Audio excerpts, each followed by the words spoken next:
Hello everybody and welcome back to the Halo Chronicle. Today's video will be the start of a new series called the Contact Harvest series. This series will recount the events that take place in the Halo book Contact Harvest. This book was written by Joseph Staten, who was the campaign director for the first 3 Halo games and is a legend in the Halo community.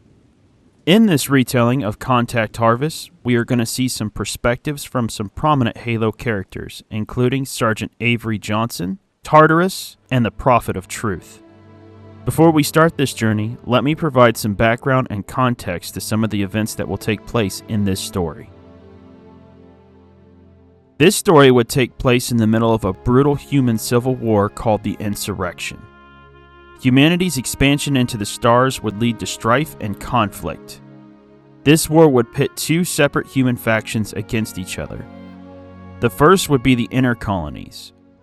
The intercolonial worlds of humanity would encompass the Sol System, which housed humanity's governing body known as the UEG, or United Earth Government. The second faction would be the Outer Colonies. Many of the outer colonies were responsible for supplying food and raw materials to the inner colonies.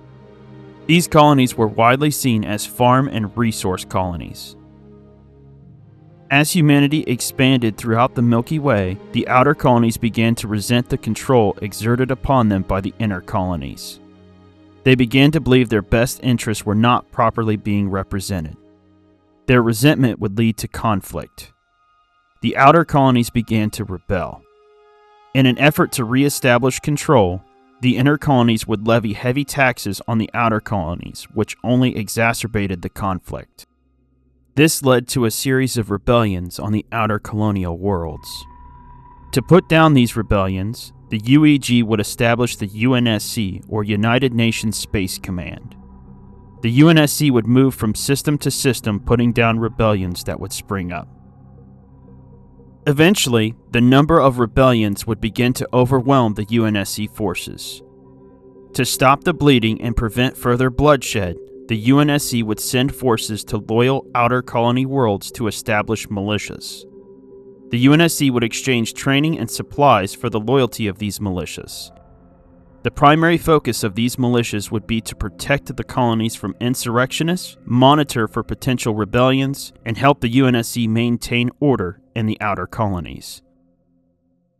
Staff Sergeant Avery Johnson would be assigned to an outer colony world called Harvest to help train a militia, but that would not be the only reason he would be sent to this colony. Avery was also sent to this planet to investigate the disappearance of several shipping containers. The UNSC's Office of Naval Intelligence believed that rebels were stealing cargo, but in reality, a new, more powerful threat would be responsible.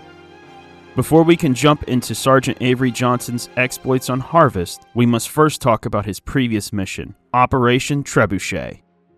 That story begins now.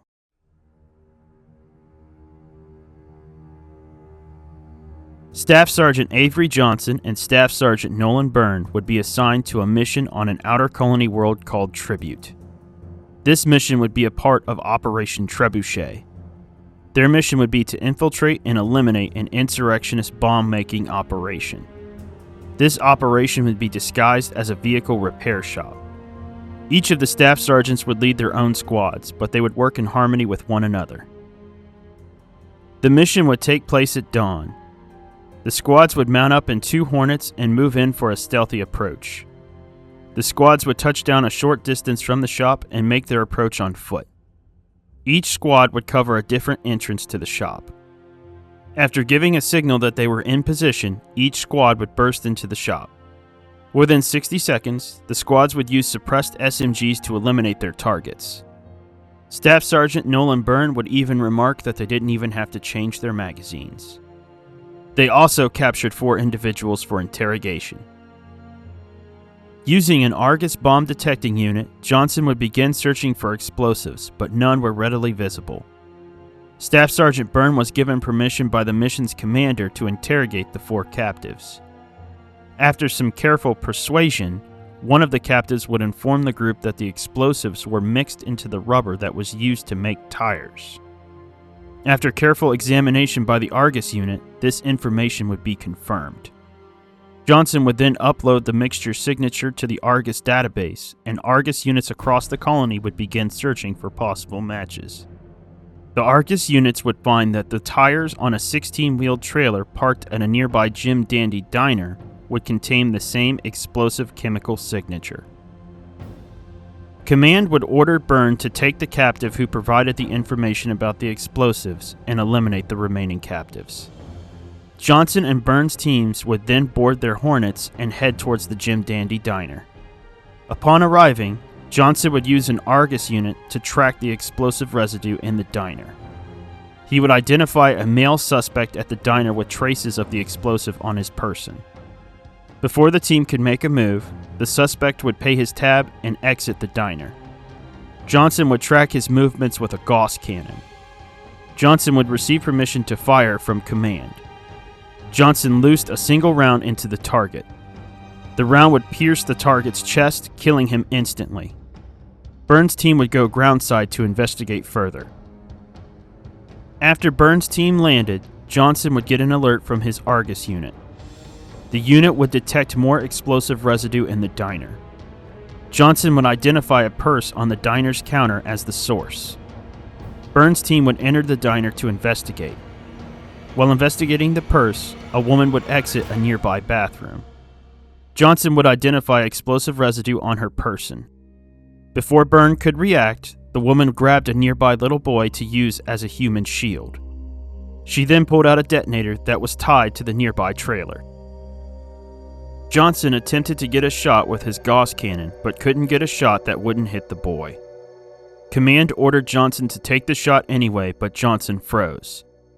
The boy's father rose from his seat and attempted to tackle the woman. Byrne attempted to take out the woman with suppressive fire, but he was too late. The woman triggered the detonator. The resulting explosion killed 3 Marines on Byrne's team and all of the patrons in the diner. Byrne himself was in critical condition and would be hospital-bound for weeks. The resulting shockwave would also knock out Johnson and take his Hornet out of the sky. Johnson's team would only report minor injuries.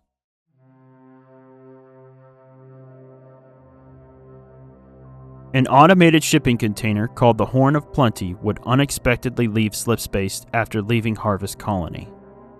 This was due to a maintenance issue with its slipspace drive. The slipspace drive's waste management container had overflowed, which caused system failures that led to the container's abrupt exit from slipspace.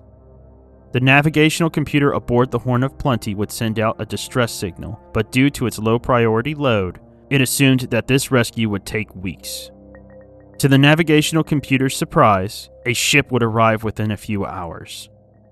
This ship would not be friendly. This foreign ship would use pulse lasers to disable the container's propulsion and maneuvering thrusters. After detecting this attack, the navigational computer would send out another urgent distress signal. The foreign ship would then disable the container's communications array with pulse lasers. The container was then boarded and plundered by vulture-like alien creatures. These creatures would be known as the Kigyar, but you know them as jackals. This foreign ship would belong to an unknown faction of alien creatures called the Covenant. This ship would be called Minor Transgression. It would be captained by a jackal ship mistress named Churiar. Churiar would order a boarding party to enter the vessel and plunder its contents. A grunt named Dedop would serve as the ship's deacon. A deacon was a representative of the Covenant's religion, and its job would be to find and preserve Forerunner relics. Dedop was a member of the boarding party that would plunder the broken-down shipping container. Dedop would find and recover the shipping container's navigational computer. Dedop would then return to Minor Transgression, and with the help of a Huragok named Lighter Than Some, he would begin to examine the device. Lighter Than Some would be able to recover navigational data that would point them towards the shipping container's point of origin. Dedop would then go to the ship's bridge and report his findings to Churiar. As a part of his position as deacon, Dedop was in charge of a device called a luminary. This luminary was used to detect Forerunner relics and items of great significance to the Covenant hierarchy. After reporting his findings to Churiar, the ship mistress attempted to convince Dedab to disable the luminary. She wanted to follow Horn of Plenty's navigational data back to its point of origin and plunder it. Turning off the luminary would allow Churiar to take relics before they were detected and reported back to the Covenant hierarchy. She would then sell them for an extraordinary profit. After much convincing, Dedab agreed to disable Minor Transgression's luminary. The ship would then follow Horn of Plenty's navigational data back to its point of origin.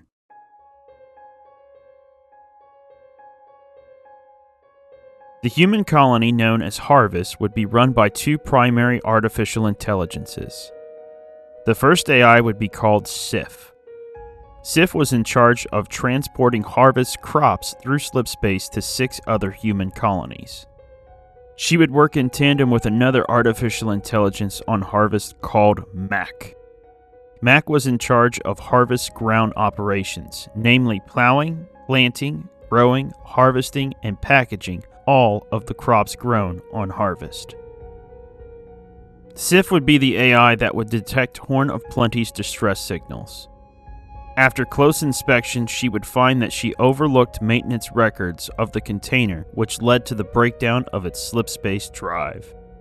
Determined not to make the same mistake, Sif would shut down shipping operations on Harvest and perform inspections on each container to eliminate future incidents. This delay would attract the attention of Mac. Mac and Sif had a very combative relationship. Sif despised Mac and thought that the AI was too flirtatious. She believed that Mac was also displaying signs of rampancy. Mac would offer to assist Sif with the delay, but she would reject his assistance. Sif was in a particularly bad mood as she knew that her mistake would be logged and forwarded to UNSC's Department of Transportation called DCS. This meant that Sif would be subjected to an audit.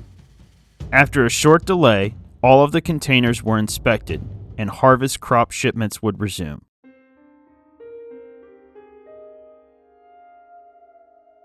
After his failure to act on tribute, Staff Sergeant Avery Johnson would take a short leave of absence to visit his sick aunt on Earth.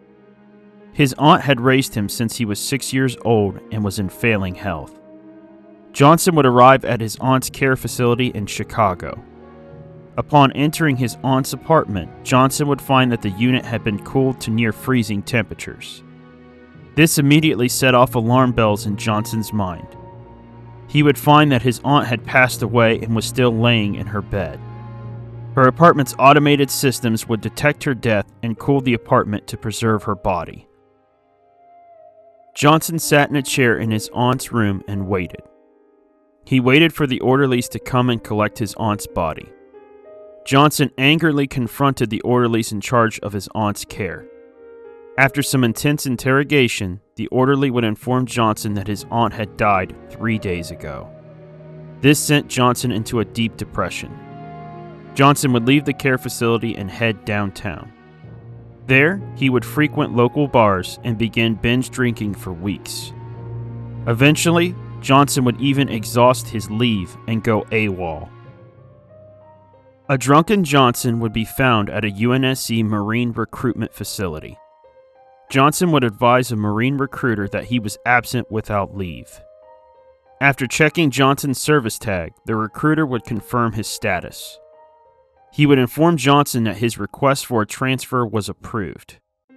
This would surprise Johnson as he did not put in for a transfer, and these transfer requests would take months to complete.